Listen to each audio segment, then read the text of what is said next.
can you see this person's perspective, but can you see beyond this barrier that is in front of you right now? And we do get to that place of gratitude and actually appreciation. Now, it takes us refusing to stay in a victim mindset in order to do that.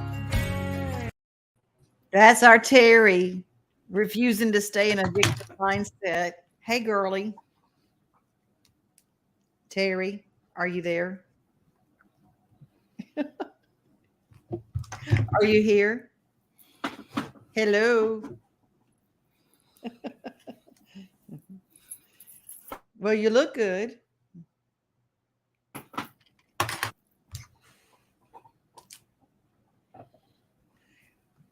We're texting each other. Can you not hear me? It's one of these days. I swear to y'all. Well, I'm just going to, we're going to do this just a second. Okay. We're going to do this. Can y'all hear me okay? We're going to have all sorts of folks who are jumping in. Good morning, Brenda. Good morning. Good morning. Good morning, Elizabeth. Okay.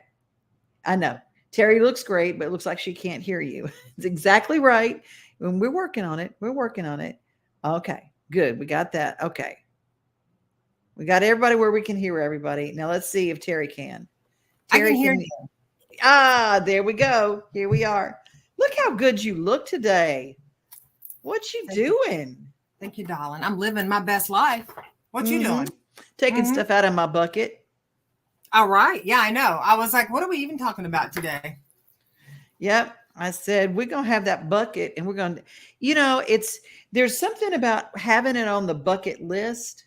And I said, a lot of people get all caught up in they're stuck in yesterday, but we can get stuck in someday just as easily. Absolutely. Someday I'm going to do that. I'm going to get around to that one day. But that's that stuff that needs to, like you said, I guess if you've got a list, if you've got a bucket list or a to-do list, it needs to come off that list if you're not going to do it today. How do we become more of a person of action? By taking action. Okay. Okay. Well, that just seems like easy.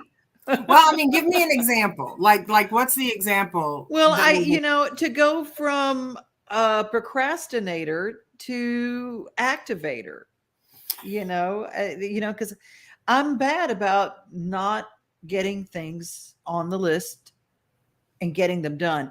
I've got a to-do list, but then my do list doesn't always happen. And my done list is really short. Okay. Your done list is short, but your to-do list is long. Yeah. It's hard for me to move past that into being moving into the action of it for some reason. So a question there would be, how much actual stuff do you have on the to-do list that needs to get done right now and today? Like today. Yeah. A few. Like, how many, are they realistic though?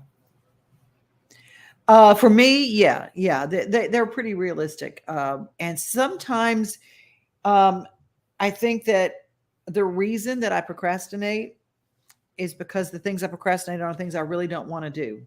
So that's what I'm trying to refine my list. And if I don't want to do those things, I'm learning when to take those off. So are they things that have to be done? There's a difference in things that you don't want to do and you leave it on your list because you got to do it. Yeah. And things that you really don't want to do and you would rather not do it, and you will it'll be on the list for 5 years and you still won't do it. So doctor's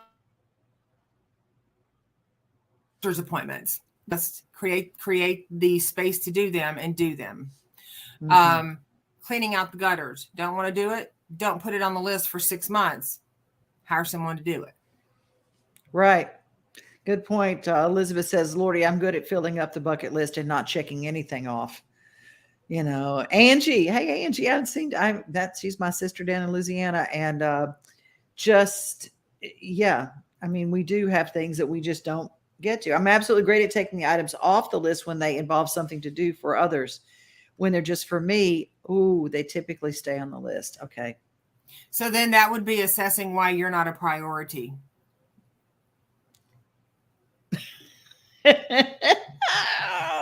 Just saying. But making ourselves a priority is one of the ways that we, because here's the thing. Otherwise, we're not being transparent with our need or our desire to, like if I say, I just help everybody, and I do everything I can for everybody, and I'm always there to help people and yada, yada, yada. I'm actually being kind of hypocritical if I'm really not helping myself. Now, what we will do is we will align ourselves with a lot of people who are more than happy to have us help them because they don't want to do it themselves. Oh, I know that's true. Angie said, love you. You got to get to my to-do list today. Great points. And then Elizabeth, like, I'm scrunchy face here too. And yeah, yikes. We have a tendency not to put ourselves on our to-do list. And then there are those things that we've always wanted to do. And I have a gazillion people that have told me within my lifetime, because I was a writer. I've always been a writer. I mean, I started writing when I was in first grade, and I love telling people stories, and I've written for newspapers, and I've written for columns online and books. And that's another thing that people say, I've always wanted to write a book. So I'm helping a lot of people right now get that off their bucket list. And those kind of big projects like that, the book thing. What is one of the reasons that we procrastinate? Is fear one of the things of a project like writing a book or something like that? Or does it seem like it's just too big to undertake on our own? Fear can come in there sometimes for people. For me, my fear is not that writing a book will not be successful. My fear is writing a book that it will be successful. And then what do I do with that success? Because then if I write a second book, then it's got to be even better than the first book, which we all know that's not necessarily true. But who's to say it would be better or not be better? Because if you believe that everything comes out as it's supposed to, then the right people will find it, or it'll help whoever it helps. But ultimately it helps you because it's your book to write anyway. Marty Luffin said, I did a bucket list when I was in the 40s. It was full. As far as I know, there's nothing left on it. I've done everything, gone everywhere I ever wanted. Marty, you are a perfect example of someone who writes the list and it's like, I got to get a bigger bucket. It's like more stuff to do, more stuff to see. You don't let anything stop you. And that's what I love about you, Marty. You're so inspiring. Angie says, now here's an important thing. I keep getting life, family, dealing with what others have messed up, etc. Family distractions. Okay. The question would be, are you fixing what other people have messed up? Or like you helping people with what they've messed up? That would be like one of the things to look at. Sometimes we'll have people that truly we get distracted because someone has fallen into something, then they need help with it. And so we're just going to help. But our pattern, if we are, and you're saying yes, that's the deal. Yeah. So if our patterns are that we're helping all the time, we've got to give space and time to do things for ourselves. Otherwise, we spend all of our energy helping everybody else, and we don't have the energy or the bandwidth to do what we need to do for ourselves. And then more people need to be helped. And then our personal to-do list gets bigger and bigger and bigger until we just don't want to do anything but watch Netflix because we've got too much to do and it feels overwhelming. Oh, by the way, have you seen The Last Kingdom? No. I'm not. I know. I swear to you, that's me. I mean, my distractions. I mean, when my list gets overwhelming, I'll just go on a binge. And, it's just, that's part of it. Well, what if we didn't, here's the thing. What if we didn't have bucket list comes from actually, before you kick the bucket, what's your list going to be? So what if we didn't really look at it as before we kick the bucket and we just had like a teacup list? so that we didn't have 50 things on our list, but we had 3 things on our list. And because there's a difference in, I want to see the Great Wall of China and I want to go to Mount Rushmore versus I need to fold the laundry. Those are big differences, right? I mean, so we got to, so we got to be real with kind of what we're putting on there. Like a bucket list usually does not have a lot of chores and stuff on it. That's not, a bucket list is going to be more of those things where, now write the book, or write the screenplay could be chore and bucket if it falls in that livelihood category. But there's a big difference. So getting clear with what is a priority, and don't put things on your list that are going to be that you're not going to do them anytime soon. Like if you need to clean your attic out, that if you live in Nashville and it's 150,000 degrees outside, your butt's not going to be trekking up to the attic to clean that anytime soon. So put that on another list that's a couple of months down the road, or put it on a future to-do list. Then it's there. You're not going to forget about it. We put things on the bucket list because we don't want to forget about it, but they are not bucket, but the to-do list.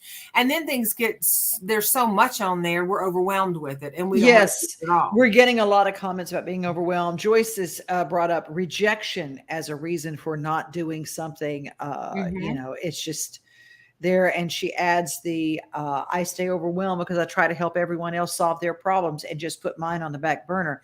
That is a bad distraction that I think a lot of people, especially empaths, are very prone to. But when I realized that I was using other people's emergencies, so I had a reason for not getting mine done. Right. I was really convicted about that. So it was a lot. And here's the other thing. I shut down. Absolutely. And shutting down can come, and Angie probably knows this, shutting down can come with going, I don't have the time. I don't have the energy. I don't have anything in my wheelhouse right now that will even let me go there. And then we will not do any of the things on the to-do list, and we do veg out. We will just zone out. If you're distracting yourself with Netflix, or if you're distracting yourself going over to cut your neighbor's yard when you need to fold your laundry at home, it still serves as a distraction, and we just go blank on it. Elizabeth, I love this. Like I recently binge watched Virgin River rather than crossing things off the list. Choices. I don't always make the one I should make. We'll give yourself some, a little grace on that, because I did too binge watch Virgin River this weekend, maybe. And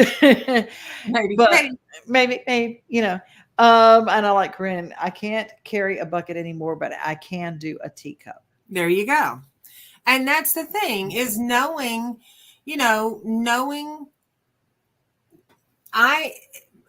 for instance, if I have a daily to-do list, which I do, it will be the things I need to do today. And then there's something that's like by Friday, I need to have these things taken care of. And my to-do list is like one piece of paper divided in half. The things on the left-hand column are what I'm going to knock out today. They're the things that I know I need to get done. The right-hand side of that column are things I'm going to get knocked out by the end of the week. So if I get my things done on the left-hand side column, I get to a la carte the right side. Like, you know what? I think, I do want to take care of that right now. And so I'll move that over, and I'll, but never overwhelming yourself where I had a client that I worked with one time that had a to-do list, but their to-do list, when they came into my office, their to-do list was in a journal. The journal was probably a 5x7. Their to-do list that they wrote it every day, was the front and the back of one entire page. Like 50 things, like 25 on the front, 25 on the back. That wasn't that exact number, but, and every night before they went to bed, they wrote the to-do list out. And then if they got up in the morning and were having their coffee and they thought of something else they wanted to do, they squeeze that in there too. And after a couple of sessions and recognizing that to-do list, because what they would do is they would turn the page and then write them all again. So I went back and, with permission, looked at the book and recognized that there was like maybe 15 things in 3 weeks marked off. And so I asked them if they were open to just scrapping it. And so they agreed to just tear those pages out, throw them away. Talk about panic ensuing, because I know what that's like, right? But here's the thing. I said, now write the top 10 things that you need to get done today. And they could only come up with about 5. Okay. Change the way you make your list. Or now Joe, I love, he says, Joe Rucker, to me, I threw out list a long time ago. It's good to have goals, but to me, it creates more pressure and anxiety to make it happen. I'd rather live in peace and hit one thing on my mental wish list once in a while. Oh, that's really nice. Mental wish list. That's really good. Yeah. And it can be challenging when you're raising kids and you've got schedules and you've got all kinds of things going on. But here's also, there's a fine line there between making your kids become chronic to-doers or enabling your kids so that you do everything for them. So you got to find a healthy balance there so that they know the importance of accountability and autonomy in what they need to get done, but also not making them a slave to the to-do lists, because they can be really fun or they cannot be fun at all. And I find that when I work with people that write to-do lists on the back of envelopes and things like that, they're more begrudging to get them done. If you write them in a journal or in something that is, a pretty piece of paper or whatever, or a fun piece of paper, you're more apt to work on them because it's more eye-pleasing, even though it can be overwhelming. Can we talk about illness with a family member? The caregiver syndrome is really tough. And we've got I know there are a lot of people on this list today that are joining us that have had sick relatives, sick spouses, people who are ill, people they've had to take care of, an elderly parent. And it gets so busy that it consumes everything. And then there's that weird place when that person is gone, when they transition across the bridge, whatever you use, when they go to heaven, it leaves you really untethered if someone else has become your to-do list for everything in your life. So, and for some people, I work with people who really their network is not very big. I work with other people who have families at churches, kinds of things that, all the kinds of people they can call on. So if you don't have a large circle of friends or a large group of people you can call on, find someone that can hold space for you, because whether you have your Superman or your Wonder Woman cape on and you're walking around taking care, and if it has pockets on the back and people are putting all their little needs in those pockets, at some point when those people aren't there anymore, even with parents who suffer from, I say suffer, but I mean, they experience empty nest syndromes when their kids go to college. Suddenly there's that day is not filled up. Just like if you have a loved one that transitions, the day, suddenly everything is gone. So it's the equivalent of standing there and just untying that weighted cape that you've worn for so long, and then it drops and you can feel empty. You can feel naked. You can feel untethered is a way that it's just untethered, like the thing. It's like you can feel rudderless. Balloon that flies around the room when you let go of it. It's not, the end's not tied anymore. Yeah. Susan says, what a great time for me to hear this, especially shutting down. Got to make different decisions to take care of me first. As my mom used to say, take care of yourself first. Otherwise, you can't take care of or help others.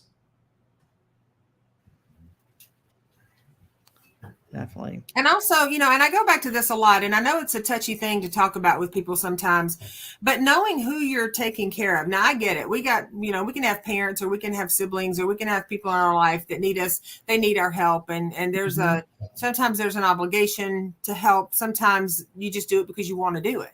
Right. And then sometimes we muddy that line with helping and taking care of people who really are taking advantage of us because we're giving them the advantage. Right. And so we feel our sense of feeling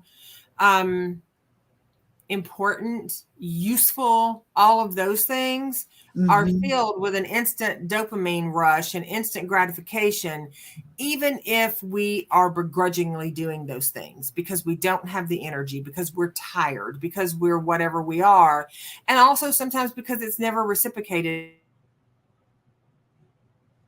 back by those people. And if we stop and think about that, we all have someone in our life, or we are that person, whether we like to admit that or not, that is either helping all the time, and many times just it makes us feel important. It makes us feel important to have a big to-do list because we're go-getters and we can accomplish anything, and we're important and we can do this. Right.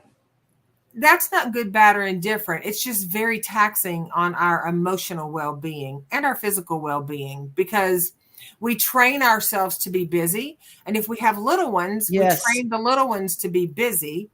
And I really believe in part, and granted,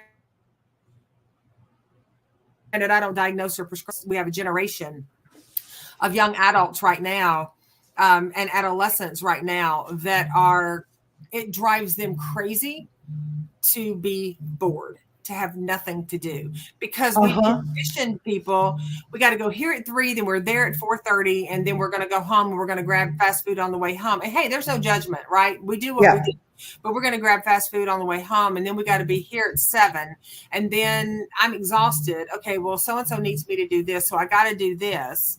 And we do it because in part we're wanting to help, but in part the brain is conditioned not to say no.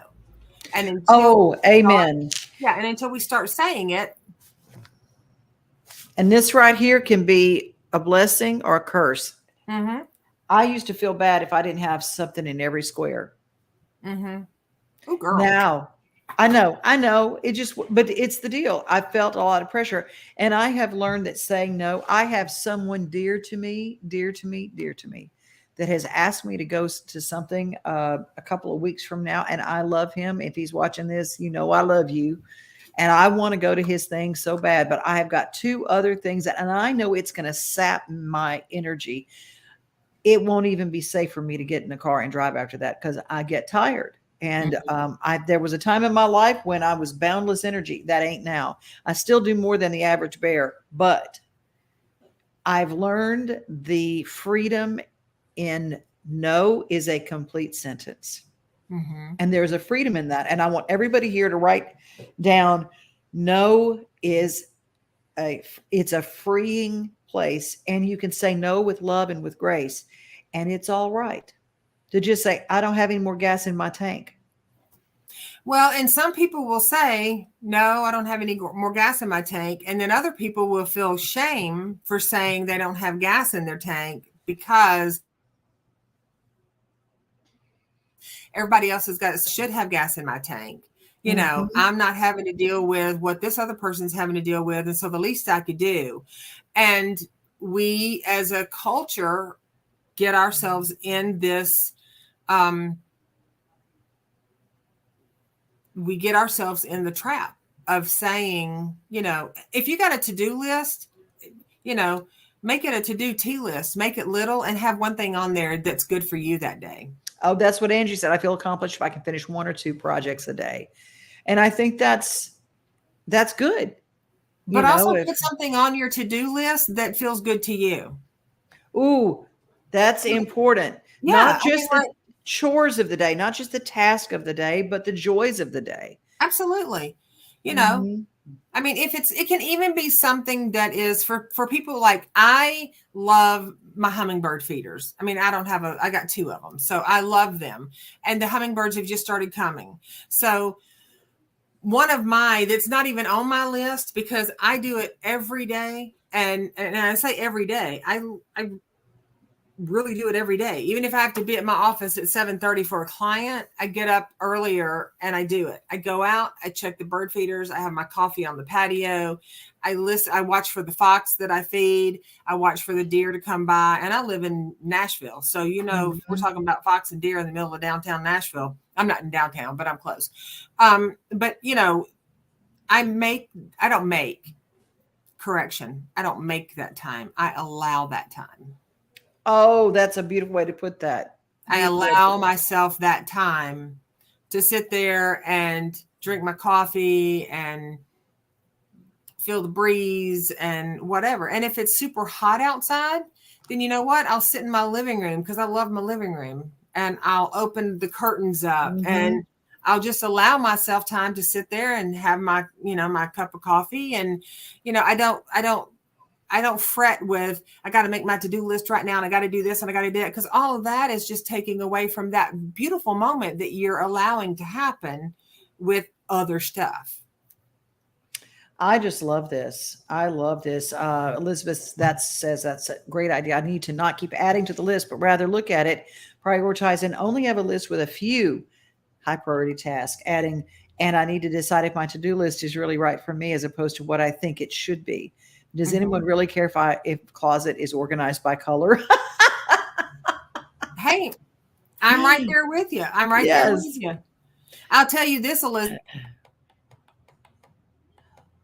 I recently, and I had said it's not on my to-do list because it was not a priority for me, but it was in the back of my mind that I want all my coat hangers to be the same kind, and I want to prioritize them by color, and that's gonna feel good. Well, then I realized that did not work for me because I am a sleeveless to long sleeve kind of gal. I don't like things that I like it to be sleevey rather than the other. And it took me, I bought the things to do it and put them in my closet. And I looked at the closet. I don't even have a big closet. I looked at my closet and I was like, is this really bringing me joy right now in this moment? Nope. I don't feel like doing this closet. So those coat hangers laid in the bottom of my closet, which my closet is organized, but they laid in the bottom of my closet for probably 3 weeks. And then one day I went in there and I was like, I opened the closet and I was like, let's do this. And I did it. And doing things that way is so much more soul pleasing than feeling like every time you open your closet, oh my God, I got to get this done. I haven't done it yet. I'm so lazy. I don't know why I'm not doing this. I should do this. Blah, blah, blah, blah. Like, who's going to come in your house? Like, for real. If you want to come in my house and look at my closets, look at my closets. And if you think they look like shit, well, that's on you, not me. I don't care. They don't bother me. So I agree with Elizabeth. It doesn't matter if your clothes are color coordinated. It matters to you. And that's what's important. If you open your closet and you're like, oh, I love this, then yay you. But don't open your closet and go, oh my God, I've just, this closet is a wreck. If it's a wreck and it's a priority, organize it. If it's not, let's not self-judge. Absolutely. We got Shalane, who has not been with us, that I recognize because I love that name. I definitely take care of others and things first. Get so overwhelmed from my own must-dos. I'm trying to work on myself more. Mm-hmm. Good for you. And we have to be careful when we get overwhelmed with our must-dos, because our must-dos fall in line with our should-dos, and they fall in line with our, well, if you're not doing this, you're not doing enough list. And then what happens is we get, as Shalane just said, we get depleted and defeated. Mm-hmm. How about that? I just threw 2 words into one. We get completely taxed by it. And then we feel bad. No, we don't feel bad. We judge ourselves for not getting things done. Right. So learning to step back. I mean, I have a client that said to me one day, I'm exhausted by the time I work a full day. I get home, I have to cook dinner, I have to yada, yada, yada. And I was like, what are your kids doing during the summer? They're in middle school, you know, and going into high school, or junior high and high school. And I said, what are the kids doing during the summer? Well, they're staying home and they're doing this and they're doing that. I said, have you ever asked them to set the table and to start prepping some of the stuff for dinner? And she was like, no, because that's my job. And I said, whoa. Wait, what? I was like, is it your job to eat all the food? Well, no. I mean, they eat dinner. Well, then they can help. And once she implemented that, the kids are like, oh my God, this is great, because it gives them a purpose to help out, and they feel a sense of accomplishment, and they feel a sense of being included in what's happening. Amen. Asking for help is huge. And I think whether it's your kids, whether it's friends, whether it's people, to be able to say, hey, I need help. That was the hardest thing for me to ever do. Hardest thing for me to ever do is because I can do it all, right? No, I can't. Angie brings up something else too. She was dealing with a lot of illness in her family and elderly parents, and then a hurricane hit her house. Oh, destroyed it. I mean, she just like, it's been a year or two or five for Angie. And so those are things, those act of God things that come along. I mean, I bought my place for my barn and lightning struck the barn and it burned down. And within 2 weeks of me buying the place, and it was just like, and I remember when you called me and told me that, I was in shock. I was just like, I know, I couldn't even wrap around it. And it's still not back where it's supposed to be, but you know, we do what we do. And I learned that it didn't have to be perfect. The outside of the barn is built and the horses can get under there. The blind cow can get under there. All God's children can get under they can get out of the elements, which is why you have a barn. Okay. It's not perfect. It's not like I bought it, but will it work? Yeah. Well, question for you, Devon.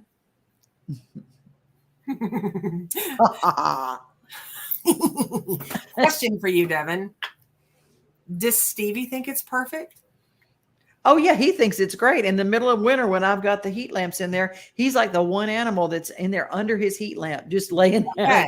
Okay. Awesome. So your perception that it's not perfect doesn't actually mean that it's not perfect, because it's perfect for him and it's perfect for the horses.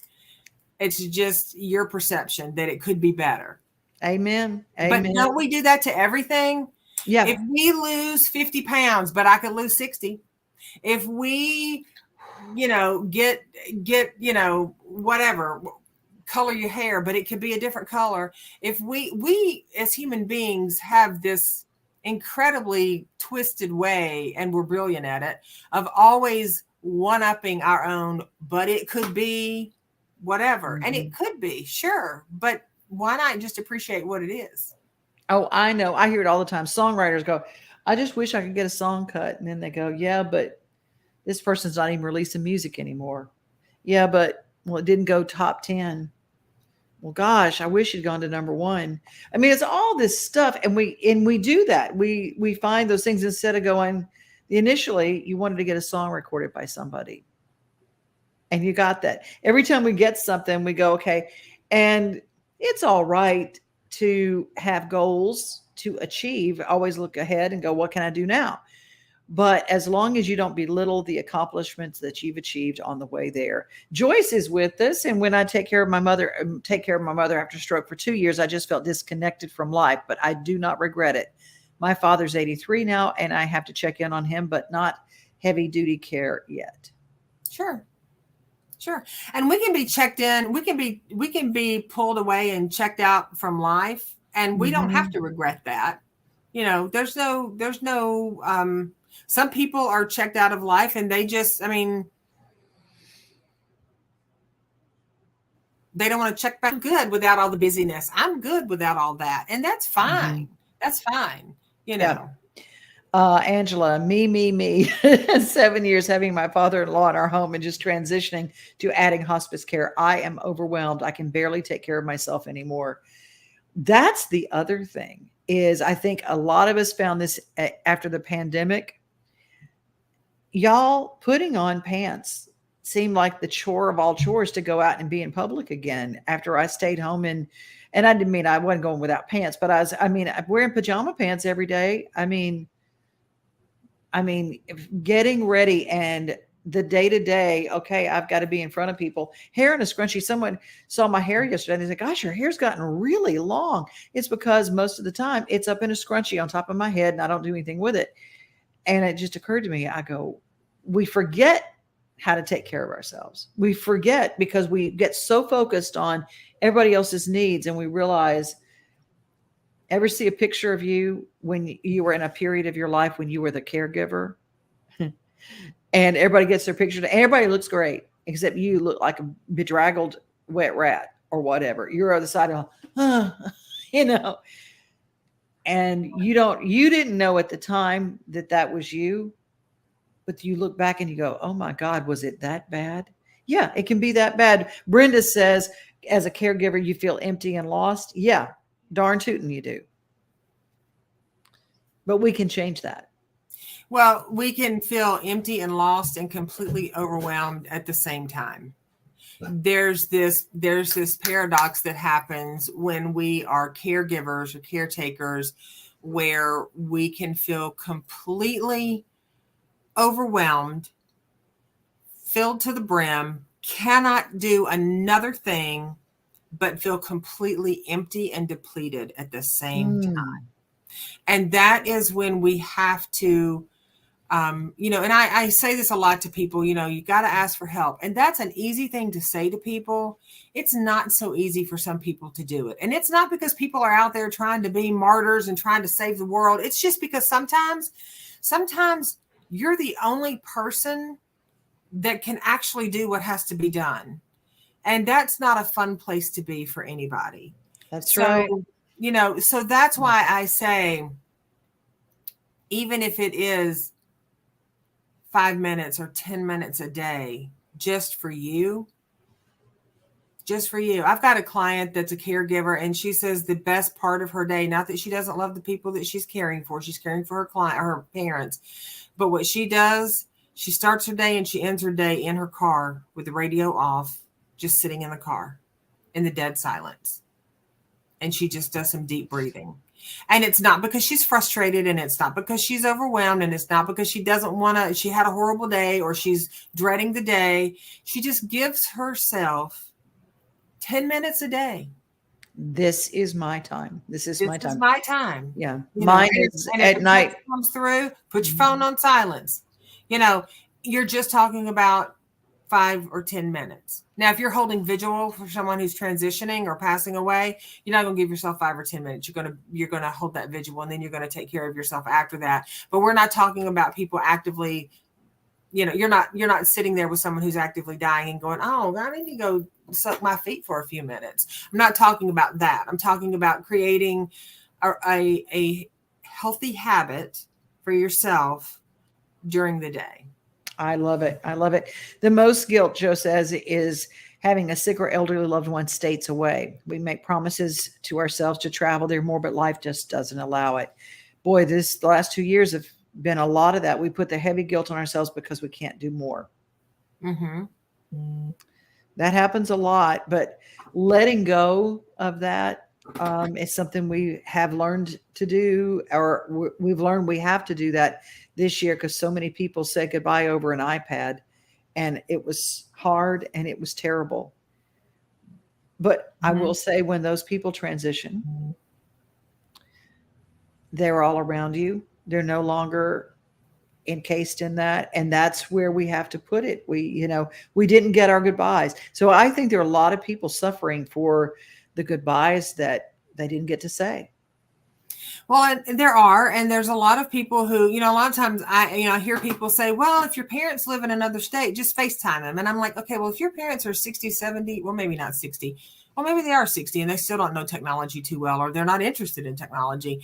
But if your parents are 70, 80, 90 years old, odds are they're not going to be whipping up FaceTime and, calling you on an iPhone. So calling on the phone and, talking. And is it the same? No, it's not.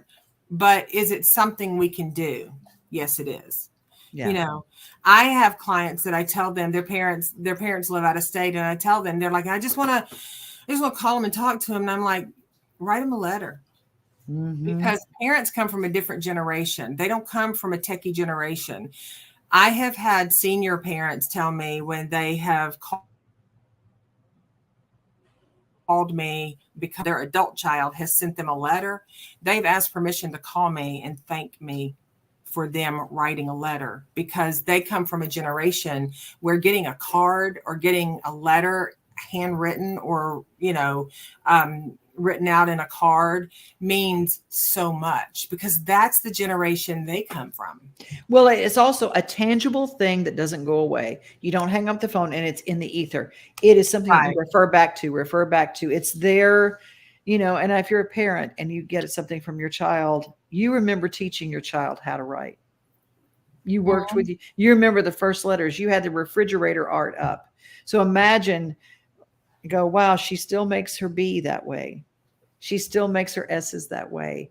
Gosh, he still always misses when he crosses his T, And so those are those little things. You don't realize what memories you bring up when you send a letter to someone. Shalane adds, I have an event this weekend. It's like 6 hours away. Really wanted to go. Having to tell myself it's okay not to attend.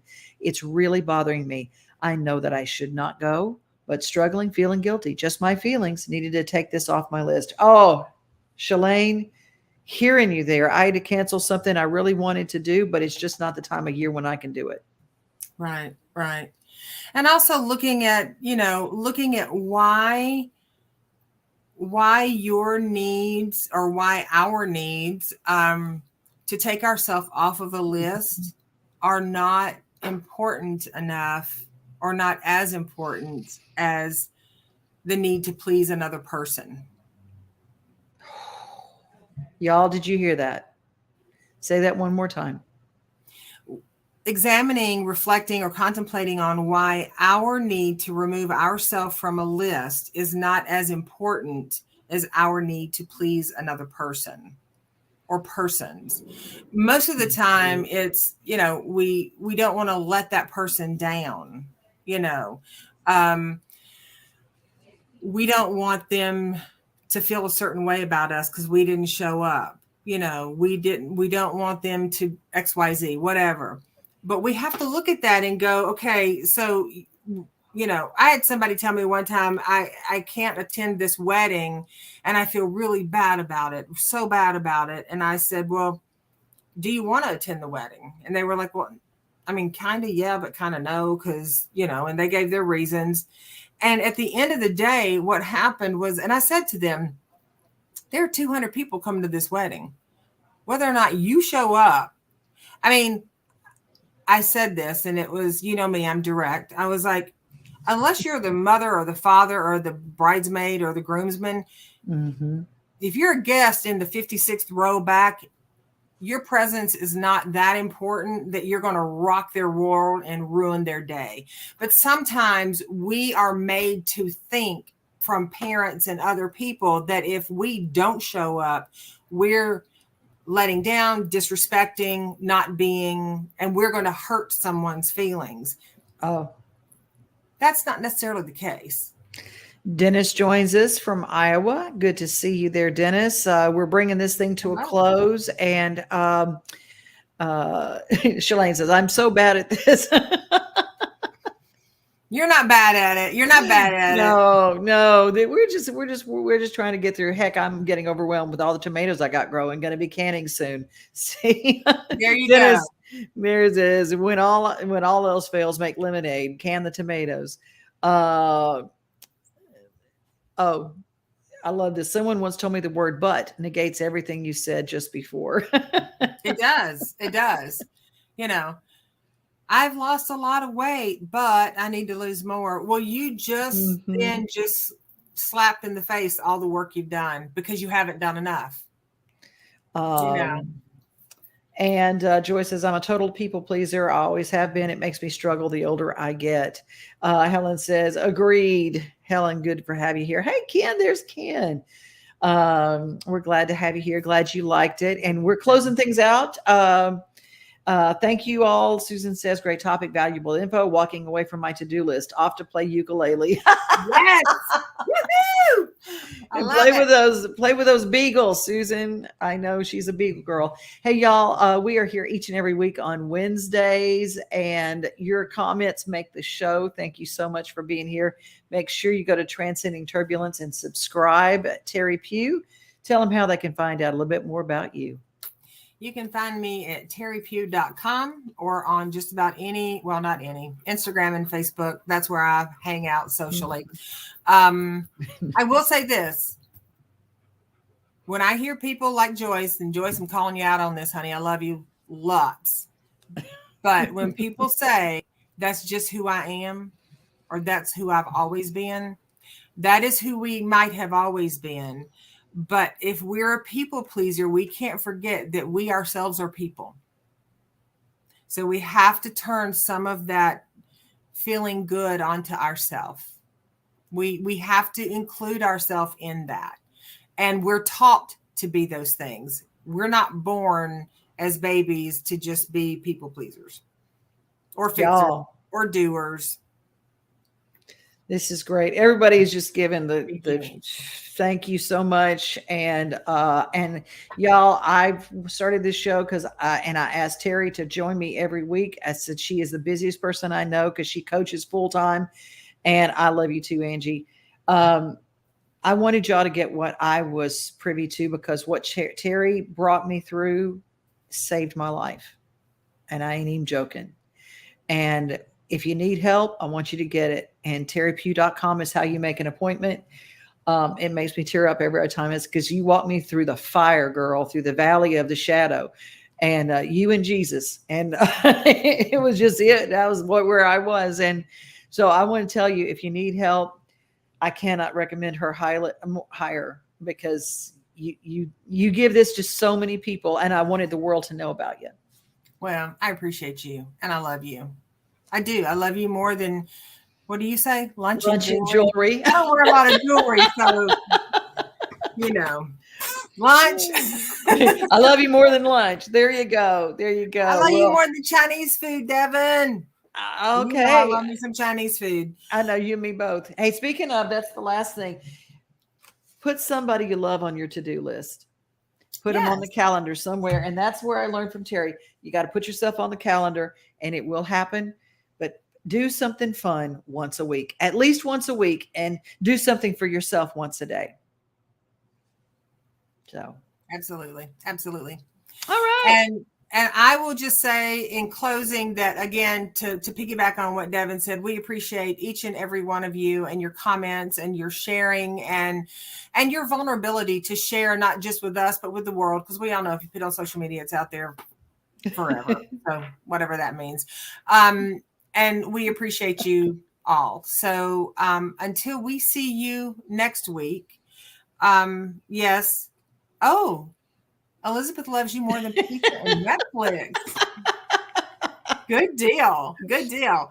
Well, until we see you all next week, please create or work towards or consider, lean into creating memorable and intentional moments that fill your heart and your mind with peace and increase your peace.